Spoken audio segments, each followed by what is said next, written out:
क्या हम third world war की तरफ बढ़ रहे हैं? लगभग 8 सालों में 8 से 10 लाख लोग बाहर जा चुके हैं। इस विश्व युद्ध की आधारशिला ही औपनिवेशिक साम्राज्यवाद है। विश्व युद्ध के तौर पर जिसमें जर्मनी का नाजीवाद कह लीजिए, इटली का फांसीवाद कह लीजिए, फ्रांस, रूस और जर्मनी।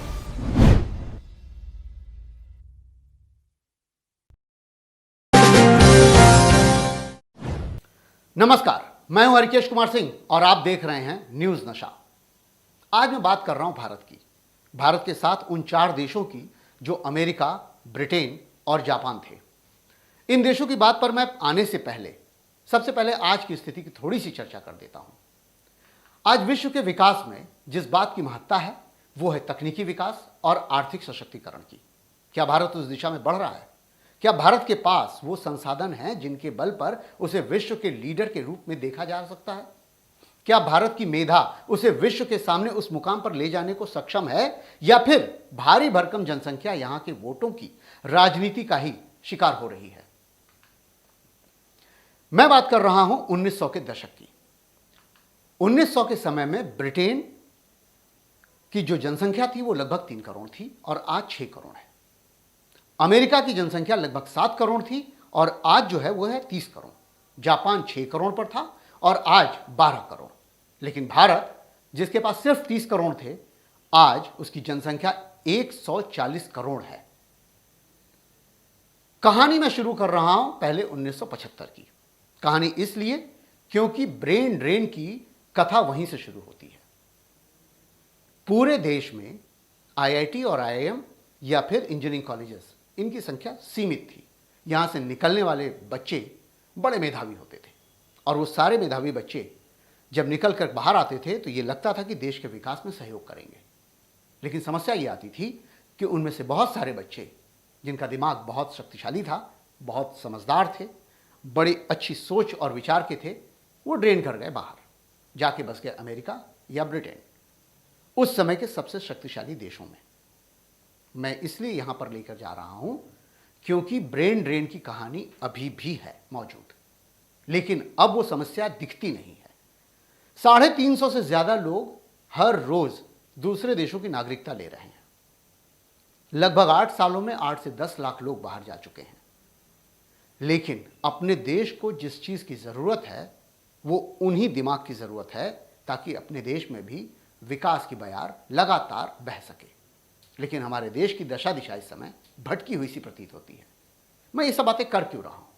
मैं ये सब बातें इसीलिए कर रहा हूं क्योंकि पूरे विश्व में अगर कोई इस समय शक्तिशाली बनने की कोशिश करता है तो उसे सबसे पहले अपनी इकोनॉमिक स्थिति या अर्थव्यवस्था संभालनी होती है और उसे सशक्त बनाना होता है।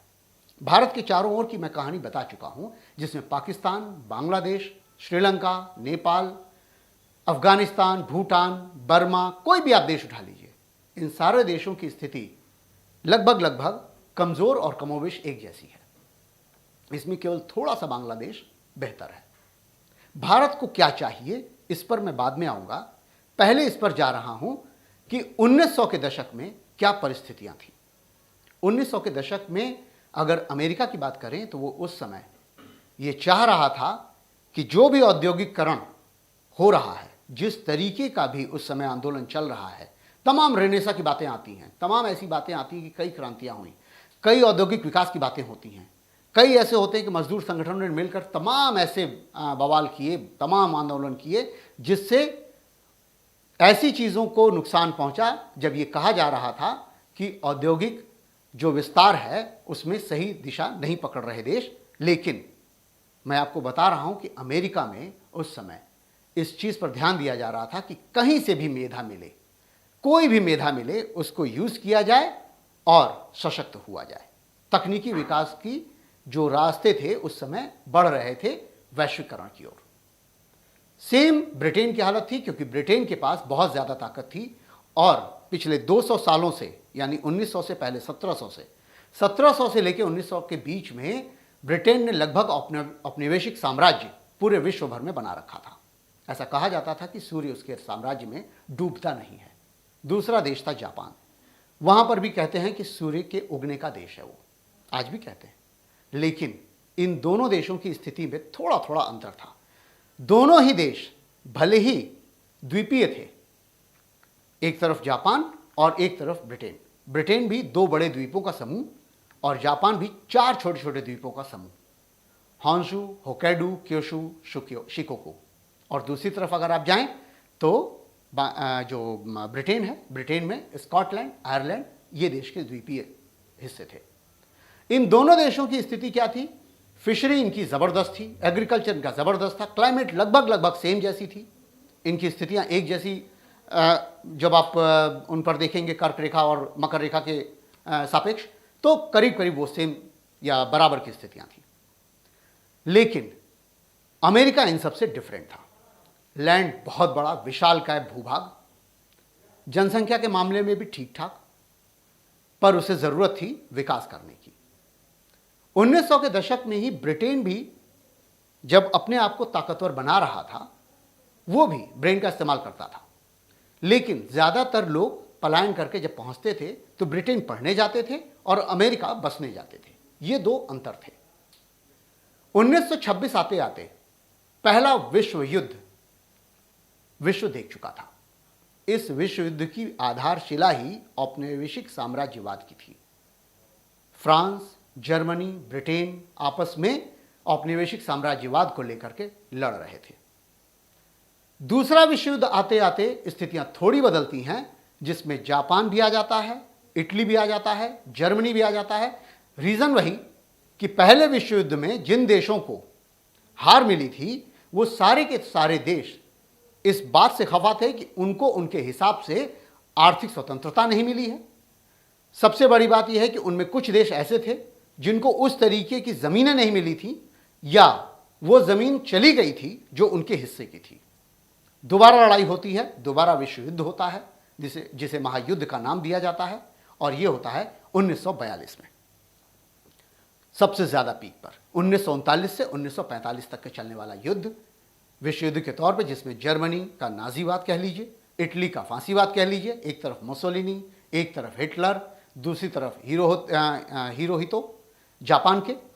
आप इन तीनों के स्तर को देखेंगे तो ये सब के सब साम्राज्यवादी नीति के थे। और आज भी अगर विश्व पर निगाह डालें तो एक तरफ पुतिन है, शिंजो आबे को दुर्भाग्यपूर्ण हत्या का सामना करना पड़ा। अगर आप बात करें शी जिनपिंग की, तो दूसरे बड़े जिसे कहा जाता है हिटलर। भारत की स्थिति आप जान रहे हैं, उसमें बोलने की ज़रूरत नहीं है। तीसरी तरफ ट्रंप हटा करके भले ही जो बाइडेन आ गए हैं, लेकिन अमेरिका भी लगभग लगभग यही चाहता है। और एक तरफ ब्रिटेन, जहां से बोरिस जॉनसन जा चुके हैं, अब आए हैं वहां पर ऋषि सुनक। ब्रिटेन भी अपनी परिस्थितियों को ठीक करना चाहता है। मैं बात कर रहा हूं इन देशों की सारी परिस्थितियों से जोड़ तोड़ करके जो इस समय स्थितियां भारत में हैं। मैं भारत पर इसीलिए आ रहा हूं क्योंकि भारत की जो परिस्थितियां हैं वो उन सब से या उन सब परिस्थितियों से सिमिलर खाती हैं जो कभी पहले विश्व युद्ध या दूसरे विश्व युद्ध के समय में इन ताकतवर देशों की थी। मैं ऐसा इसलिए कह रहा हूं क्योंकि उस समय भी इकोनॉमिक क्रंच आया था 1920 के आसपास, दूसरा इकोनॉमिक क्रंच आया था 1940 के आसपास, और ये दोनों बिग डिप्रेशन के नाम से जाने जाते हैं। और इसके बाद अब जो चल रहा है पूरे विश्व में, जिसमें महामारी भी है उस समय भी थी, जिसमें युद्ध नीतियां भी चल रही हैं उस समय भी थी। रशिया और यूक्रेन वार आपसे छिपा नहीं है, उस समय भी कुछ ऐसी ही स्थितियां पैदा हो रही थी। इन्हीं परिस्थितियों के चलते ऐसा अनुमान लग रहा था कि क्या हम 3rd वर्ल्ड वार की तरफ बढ़ रहे हैं। गनीमत ये समझिए कि ऐसा हुआ नहीं, क्योंकि सब देश इस बात को जानते थे कि विश्व युद्धों से कुछ होता नहीं सिवाय नुकसान के, क्योंकि 1945 के बाद तबाह जापान अपने उठने के लिए बहुत मशक्कत करता रहा। और इतनी मशक्कत के बाद भी अगर इलेक्ट्रॉनिक सिस्टम में, डेवलपमेंट में या तकनीकी विकास में उसने योग्यता हासिल न की होती तो आज जापान इस स्थिति में होता ही नहीं जो 1945 से पहुंच गया था। हम सब जानते हैं हिरोशिमा और नागासाकी के बाद जापान का क्या हश्र हुआ था। 1914 से 1919 के बीच की अगर बात करें आप, तो जर्मनी, ऑस्ट्रिया, हंगरी, उस्मानिया, बुल्गारिया ये एक तरफ लड़ रहे थे, दूसरी तरफ केंद्रीय शक्तियां थी जिन्हें तथाकथित केंद्रीय शक्तियां कह सकते हैं आप। ग्रेट ब्रिटेन, फ्रांस, रूस, इटली, जापान, संयुक्त राज्य अमेरिका, ये सारे मित्र राष्ट्र थे। 1939 की बात करेंगे तो आप अगर 1939 से 45 के युद्ध की बात करें तो वो परिस्थितियां थोड़ी सी बदल जाती हैं। उस समय रूस, चीन, अमेरिका और ब्रिटेन ये एक तरफ लड़ रहे थे, जबकि जापान, जर्मनी और इटली ये एक तरफ थे। और ऐसे हालात में जापान को सबसे ज्यादा नुकसान हुआ था। अब मैं बात करता हूं कि औद्योगिक क्रांति के समय में इन देशों की विचारधारा जो चल रही थी उस पर बात करता हूं। औद्योगिक क्रांति के समय में सारे देश मेधा चाह रहे थे और ये मेधा ड्रेन किए जा रहे थे। ब्रिटेन के पास तो भारत मौजूद था, लेकिन भारत से पढ़ने वाले लोग यूएस भी जाते थे। जब ये 1950 के बाद की स्थितियों की हम दृश्यावली पे नजर डालें तो आपको दिखाई देगा कि 1970 से लेकर के 1990 तक अपने देश से बहुत युवा, बहुत सारे इंडस्ट्रियलिस्ट, बहुत सारे लोग इन देशों की तरफ गए। आज आपको दिखाई दे रहा होगा कि अमेरिका में कमला हैरिस कहां से आती हैं, सत्य नडाल कहां से आते हैं, या अगर आप बात करें सुंदर पिचाई की, वो कहां से आते हैं, ऋषि सुनक ये कहां से हैं। तो ये सारे अगर इन पर आप ध्यान दें तो ये सब के सब पिछले 50 सालों में भारत से ही गए हुए वो मेधा हैं जो भारत के लिए विकासमान काम कर सकते थे। एक समय ये लाइन भी आई थी कि जो देश में पढ़ रहा है, आईआईटी से पास हो रहा है, एमएनआर से पास हो रहा है, वो क्यों कर चला जा रहा है बाहर? क्योंकि अपने देश में वो सुविधाएं नहीं हैं, वो चीजें नहीं हैं। क्या आज वो परिस्थितियां देश में हैं कि हमारे देश के सारे युवा यहां रह करके यहां के विकास के बारे में बात करें या यहां की चिंता जाहिर करें? उसी समय के पीरियड की बात कर रहा हूं। तमाम ऐसे पंचवर्षीय योजनाएं सामने आती हैं, 20 सूत्रीय कार्यक्रम सामने आते हैं, जिनमें यह बात उभर कर आती है कि कैसे देश का विकास किया जाए। इंडस्ट्रियल डेवलपमेंट की बात आती है। तमाम देशों से यह सहयोग लिया जाता है, खासकर फ्रांस, रूस और जर्मनी। ये ऐसे शक्तिशाली देश थे जिन्होंने अपने देश में बिजली उत्पादन में बहुत बड़ी भूमिका निभाई थी। आप रिहंद डैम की बात कर लीजिए, या फिर आप भाखड़ा नांगल की बात करिए, आप नागार्जुन सागर डैम की बात करिए, या फिर किसी और पनबिजली परियोजनाओं की बात करिए। इन सब में इन देशों का सहयोग मिलता रहा और उनकी तकनीकी से हम विकसित होते रहे। इन्हीं सब देशों में एक अलग तरीके का देश था चीन, जो अपने आप को एकदम लॉक किए हुए था। और उस परिस्थिति से चीन जरूर आज की डेट में सबकी नजर में है कि उसकी अर्थव्यवस्था, क्योंकि 14 ट्रिलियन की व्यवस्था है उसकी अर्थव्यवस्था, तो आप ये समझिए कि इस समय चाइना जिस लेवल पर है, लेकिन उसके विकास के क्या प्रतिमान हैं, क्या मानदंड है, उनसे किसी का भी कोई सरोकार नहीं है।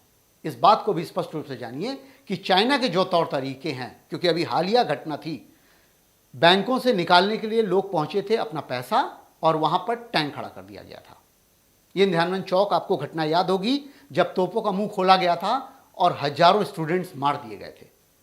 उससे किसी का भी कोई सहमति पक्ष नहीं आता कि कोई ये सहमत हो कि नहीं, चीन ने जो किया या जो करता है वो सही करता है, लेकिन उसके विकास के अलग अलग प्रतिमान हैं, उसके अपने हिस्से हैं।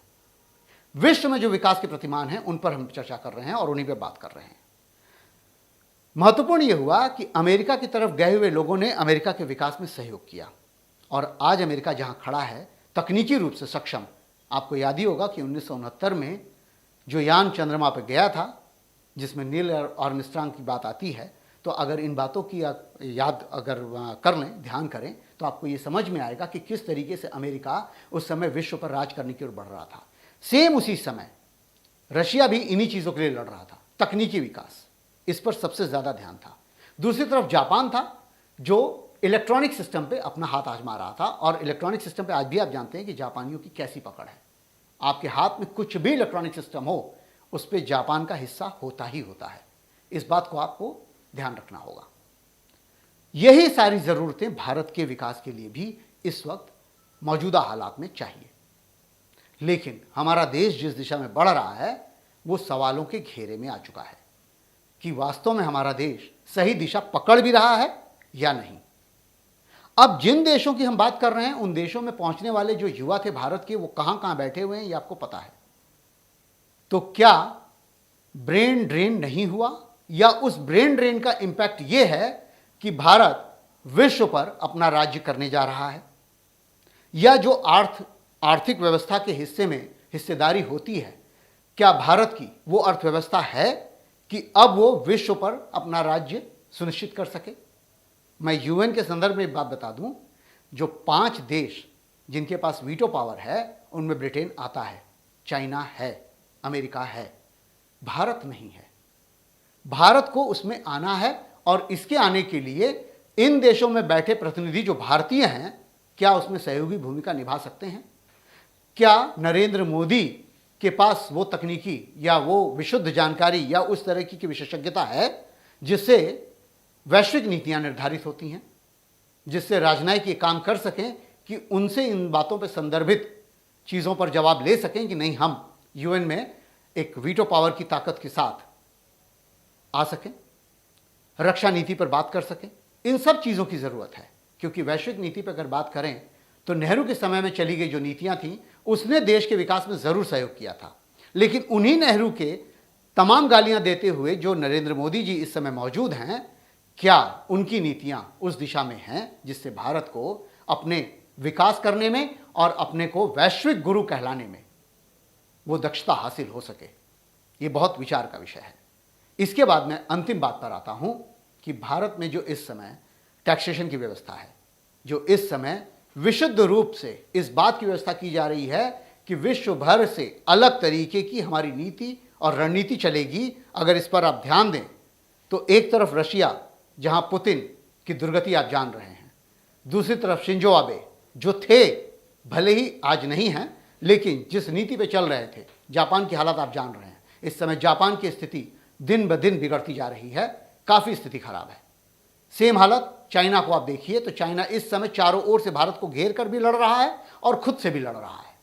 अमेरिका की कमोबेश स्थिति वही है। ब्रिटेन कहीं भी नहीं है। जिसका सूर्य अस्त नहीं हुआ करता था वो खुद अस्त होने के कगार पर है। इन सारी परिस्थितियों को जोड़ घटाकर अगर देखा जाए तो भारत के पास इस समय सबसे ज़्यादा मुफीद स्थिति इसलिए है क्योंकि भारत में ब्रेन है और उस ब्रेन का इस्तेमाल करना भारत के पक्ष के लिए और भारत के हिसाब से ज़रूरी है। क्या हमारे राजनेता, क्या हमारे नीतिगत जो नियंता हैं, उनको ये पता है? इन बातों पर उनको ध्यान देना ज़रूरी है। मैं सिर्फ इतनी बात कहना चाह रहा हूं इन सारी बातों से कि भारत को ये परिस्थितियां इस समय मुफीद स्थिति में मिली हुई हैं कि वो किसी भी तरीके से देश को अग्रणी बनाएं और आगे लेकर जाएं। धन्यवाद। ऐसी ही खबरों के लिए आप देखते रहिए न्यूज़ दशा। और आप हमसे जुड़े रहने के लिए सब्सक्राइब करें YouTube पर, फॉलो करें Twitter पर और लाइक करें Facebook पर। और ज्यादा जानकारी के लिए आपको टाइप करना होगा सिर्फ न्यूज़ नशा।